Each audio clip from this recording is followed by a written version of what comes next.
Let's begin with our John Atwater. He's live in Holliston checking out some of the damage for himself. And John, it's town after town, tree after tree coming down.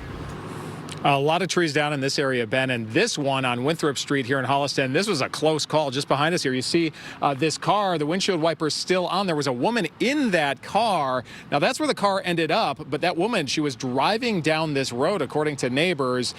Just as that tree in the distance, that big white pine came down, the pine took down the power lines and sparked a small fire here.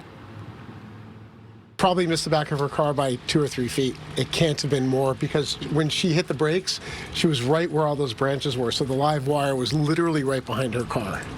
So it was close. It was close. And she just froze. She just froze. She didn't know what to do. Well, neighbors say that woman stayed in the car until firefighters arrived and then got out safely, but it looks like the car was still in drive and it rolled into a power pole. Now, this is Farm Road in Sherborn, a big tree down there blocking the road, taking down power lines. Same story on Woodland Street in Sherborn. An old tree came down, brought down the power lines there. So there are certainly some neighborhoods in this area still without power at this hour, and that's why school officials here in Holliston have asked parents to pick up their kids and not let them walk home tonight because there are trees down. There are power lines down, obviously not too safe. We're live in Holliston. John Atwater, WCVB News Center 5.